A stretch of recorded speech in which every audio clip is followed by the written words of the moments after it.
Our theme for this month is creativity. I advocate for three. Bleh, I advocate for freedom of thought. And the topic for today is fireworks of new creation. Ernest Holmes in the Science of Mind textbook, page 418, spoke of our inherent ability to create our lives anew in this way. What we now experience, we may cease experiencing if we have the will and the imagination to set our vision in an opposite direction and hold it there. It is the office of the imagination to set the vision. The will should hold it in place until the creative genius of the inner life transforms the image of limitation and transmutes it into liberty under law and justice for all. Let us use the creative genius within us now as we speak these words together. I am a center of divine operation, an inlet and outlet for the creative power of the divine, given the freedom of choice. I therefore choose to speak with authority, knowing my word is the power of creation unfolding. I intentionally participate in co-creating a world that works for me and for all beings. And so it is. Amen. Thank you. Thank you, Donna. You're welcome.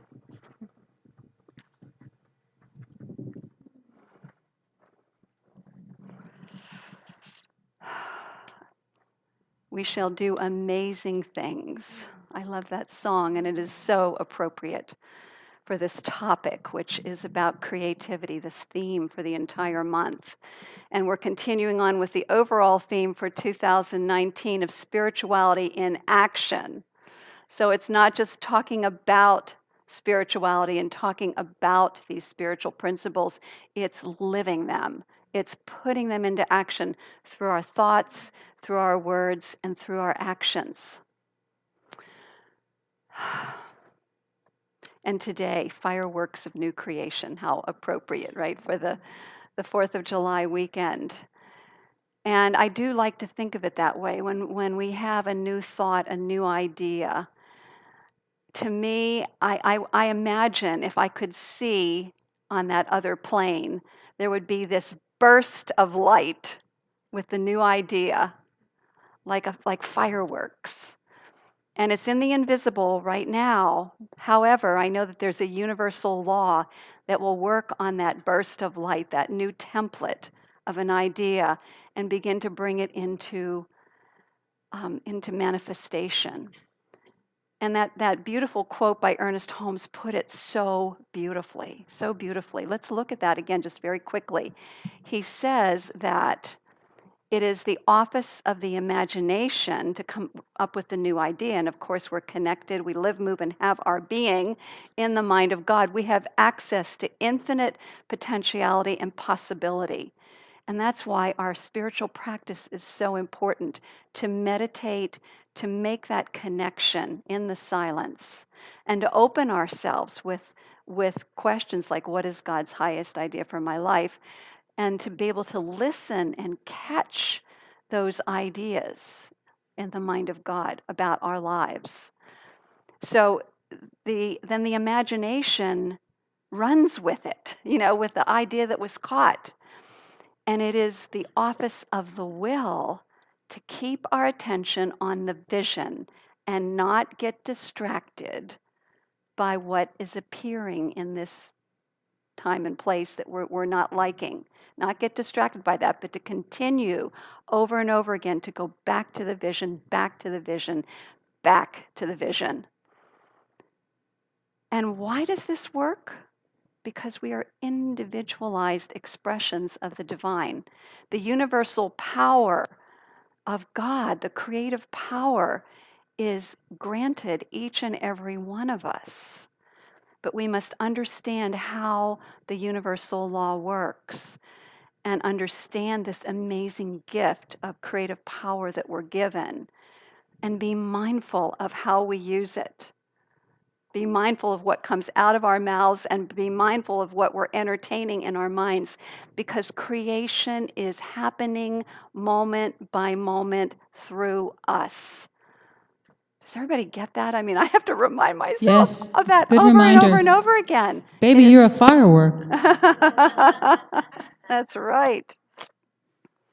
So freedom of thought. We have freedom of thought. That's what we're advocating for. And actually, as I was looking at that, freedom of thought is what we have. Nobody can take that away from us. That is ours at all times.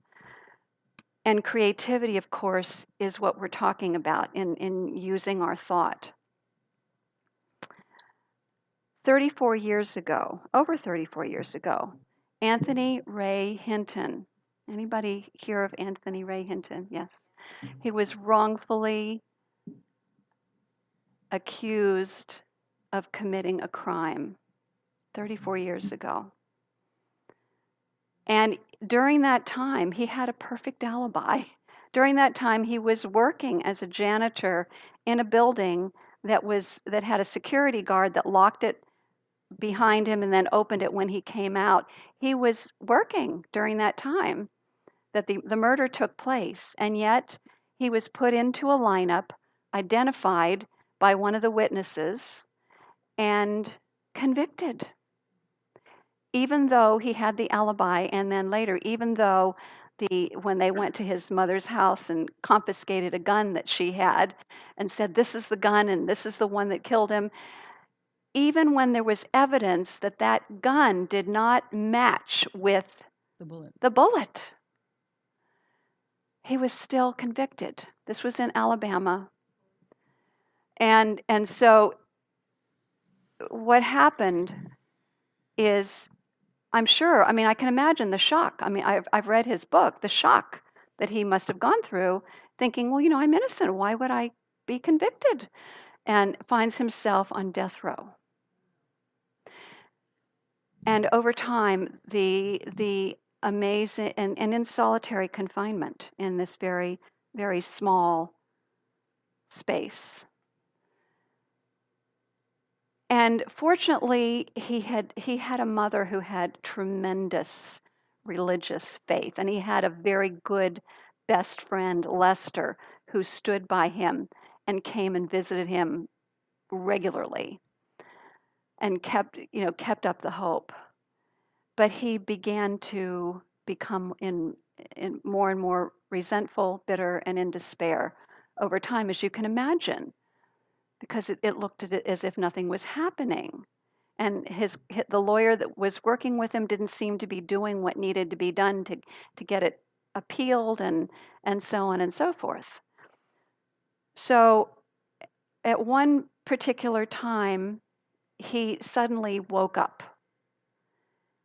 And I want to read to you the realization he came to. He said, I had a choice to reach out to these men in prison and the other men who were on death row, or to stay in the dark alone. I walked over to my bed and got on my hands and knees. He reached under the bed and felt around in the dirt and dust until the tips of my fingers brushed my Bible. Even here, I could still be me. He went on to say, I was born with the same gift from God we are all born with, the impulse to reach out and lessen the suffering of another human being. It was a gift, and we each have a choice whether to use this gift or not. So instead of bitterness and hate and anger and despair, he chose love. He chose to use the gifts that he had. He chose to be in service to his fellow inmates, and eventually he was in service to the staff. He became the wise man in the prison that the staff would even go to receive counsel on their lives. He put this principle in action. He remembered who he was. He immediately moved into service. And it just reminds me of the 10 commandments when Jesus summarized them as two basic commandments. And you probably all know this. Love the Lord your God with all your heart and your mind and your soul, and love your neighbor as yourself. Love. It's all about love. That's the commandment. So he was getting in alignment with that commandment to be the presence of love and service. And while he was there, he was a transforming power. He was a beneficial presence. This man is so amazing. I have to say, I wept and I was so inspired as I read this book on his life. So he found ways to serve. He also used the power of love and that commandment about forgiveness. Forgive 70 times 7. He immediately put that into practice and he began to pray for the judge, the jury, the witness who wrongfully accused him, and for anybody else who wrongfully treated him or persecuted him. He prayed for these people, and he not only just prayed for them, he prayed that they receive the forgiveness, that they begin to see the light themselves. So this man practiced what he had learned, and even in the midst of the most dire circumstance. Does that tell you what you can do? What we all can do? What we all have at our fingertips? This amazing ability to be the presence of love no matter what. And in terms of forgiveness, he said, I forgive because because to choose not to forgive would only hurt me. And that is an awareness of the reciprocity of the universal law. What goes around comes around. That law of circulation, or that awareness that we truly are one. If I hold a grudge toward you, I'm hurting myself. He also chose to use the universal law. Now, he may not have called it that, but that's what he was doing. And he held on to the awareness that God can do everything but fail. This is something his mother had taught him. Or, in other words, all things are possible with God. But I really like this one. God can do everything but fail. That is just a great statement of how the universal law works, because it's an infallible law. He said when every court was saying no, and I can't tell you how many appeals that he and his lawyers went through over the years, and they were turned down over and over and over again by a judge and prosecutors who didn't want to admit that they'd made a mistake and got away with it. So he said, when every court was saying no, I believe God was still saying yes. I had to somehow find that faith and reach deep down in my soul and believe in the teaching that my mother taught me as a young boy, that God can do everything but fail. That's how I really survived that 30 years of pure hell. There were only two ways to leave: death row on a gurney or set free by the law.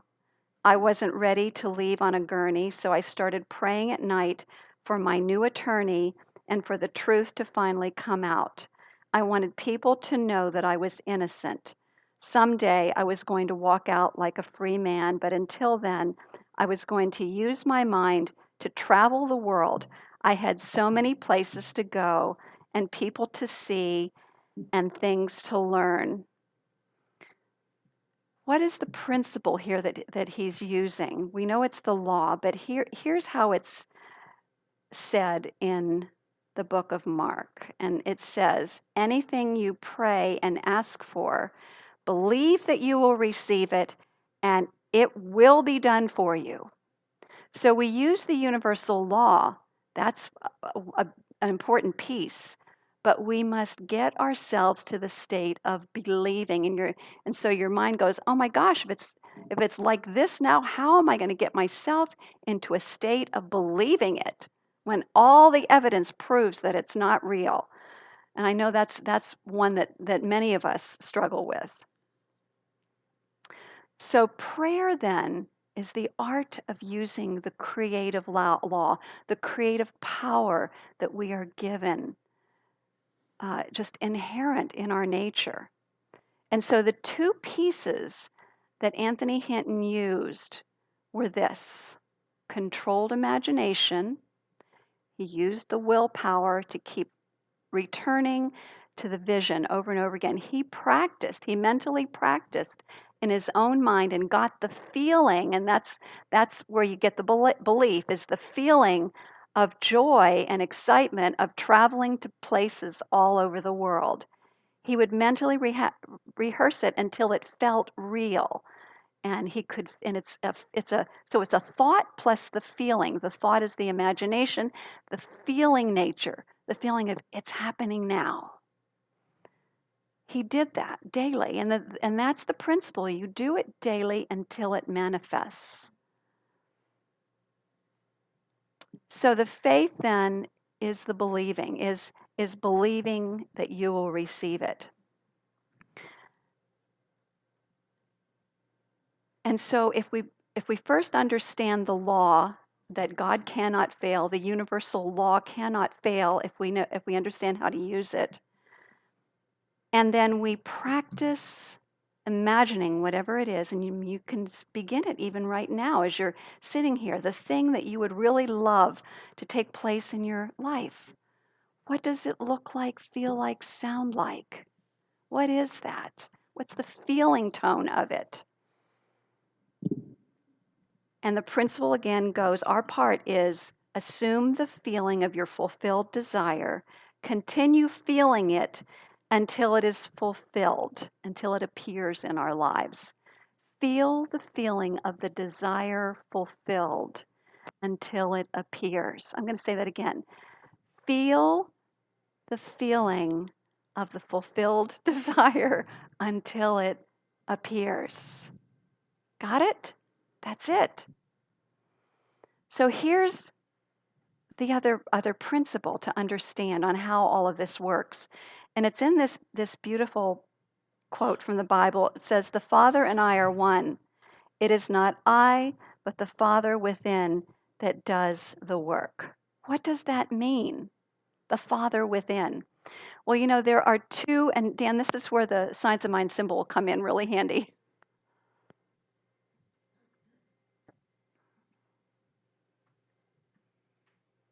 Okay. So this is the symbol that you see here for those of you who haven't taken foundations yet. This is the creative process. The circle represents the all potential and possibility of God, the fullness of God. The top section, now these are all aspects of the one, and we are that individualized. We are the divine individualized, so it operates in the same way through us. Conscious cause, our conscious mind, is the birthplace of new ideas. That's where we catch new ideas. It's called spirit, but you can think of it as your conscious mind and a new thought, a new, the use of your imagination. The subconscious mind. Now, here's the thing about the subconscious mind. It's not just our subconscious mind. We are connected to what's called the subjective mind of the universe, the all power of the universe. And that's what happens when we focus our imagination on the new thing. We're not using some power, we are using the all power of the universe because it's one. We're working on a non local level in a different dimension when we're using thought than on this physical plane. So we're using this creative medium of the subconscious mind. We're planting it with new seeds of our thoughts. And it's its job. It cannot fail. Remember, God cannot fail. The law cannot fail. It is its job to produce what we focus on. That's the law. And the result is the form. So the Father within is talking about not only our subconscious mind, but the universal subjective. The universal law is the Father within that doeth the work. We plant the seed, the law does the work, but we receive inspiration along the way. Go here, do that, say this, say that. We're guided. So it doesn't mean we just stop and don't do anything, but it means that we trust that this law is going to guide us and direct us, and also attract opportunities into our lives. And then there's the result. So let's listen to what happened with Anthony, because all of his focused imagination and intention showed up like this. He got a new lawyer halfway through, about at the 15-year mark. He got a new lawyer, Brian Stevenson. Brian Stevenson, by the way, I looked him up. He was born in Milton, Delaware. He went to Cape Henlopen High, and he went on to Harvard.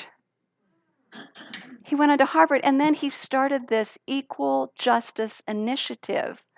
I'm sure that was a vision that he had in Alabama.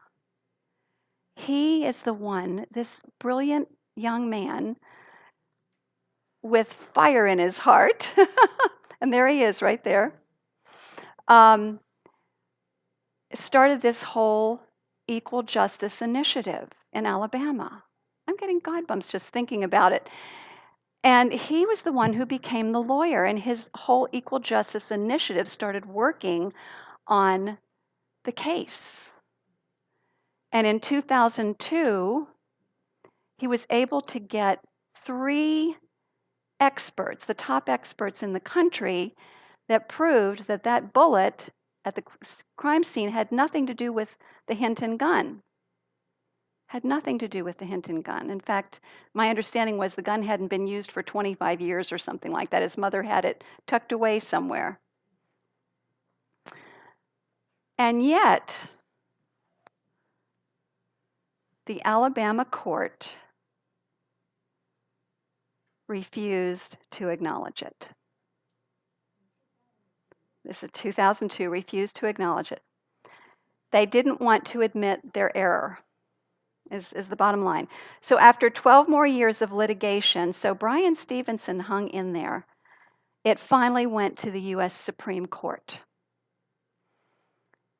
And the U.S. Supreme Court reversed the lower courts, a new trial was granted, and then the judge finally dismissed the charges because of the evidence about the bullets not matching the Hinton gun.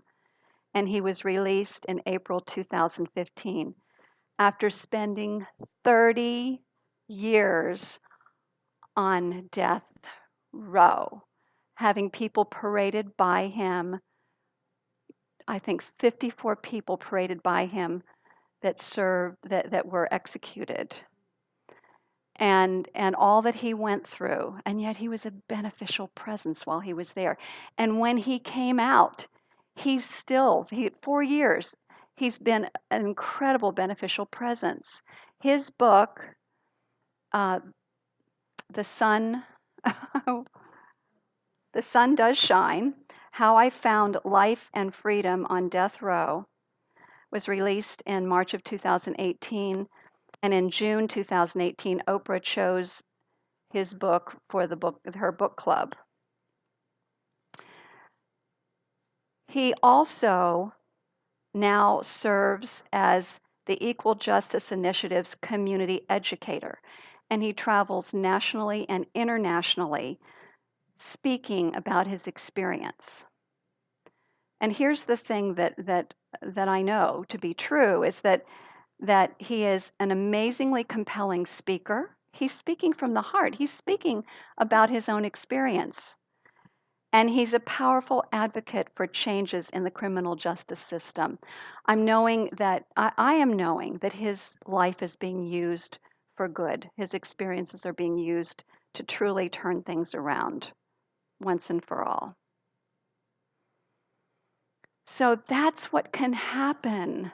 I know that was a long time, and you're thinking 30 years, oh my gosh. But when we understand how to use the universal law and, and what that means to be an individualized expression of God and to have that power available to us, we can be very mindful and we can use it regularly and consistently and truly change our life experience. And here's the point that is so important to all of this is that while we are in the process of manifestation, before it even shows up, if we remember to align with the two laws of love and be a presence of love and service, choose to be a beneficial presence wherever we are, then we are going to hasten the fulfillment of that law. We're going to hasten the fulfillment of that law because we are a vibrational match. We know that now. We understand how the law works. It's not only about imagining it, but it's being a vibrational match in our feeling nature, being that life, that presence of love. So let's all of us just turn within in prayer, knowing that right here and now in this moment, God is all there is. God is the amazing, infinite, creative power that gives birth to this universe over and over and over again, the ever unfolding nature of life coming directly out of the mind of God and through a universal law that always says yes. And I know that I am that life individualized. We are all that life individualized. We each wield the creative power of God with every thought, every word, every action. So I'm knowing that each one of us now wakes up to who we are in truth more fully than we ever have before. I know that each and every one of us catches the highest vision for our lives at this point in time, and that with our office of the will are able to keep our attention there day after day after day. I know that as we use this universal power mindfully, that we can co-create together a world that works not only for us, but for everyone, everywhere, no matter who they are. And so I'm so grateful for understanding and comprehending this truth. I'm so grateful that we can all also choose to be a beneficial presence, to show up as the love that we are, to be in love and service, to ask ourselves, how can I serve? Who can I love? What can I share? Knowing that truth is revealed to us. What is ours to do is revealed to us over and over again as we live in that question, as we listen and as we follow through with it. So I am so grateful for this awareness. I'm so grateful for the creative power given us. I'm so grateful for the manifestation of our word.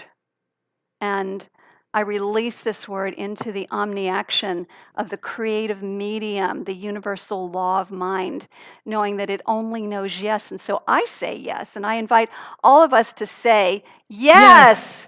And And so so it it is. is. Amen.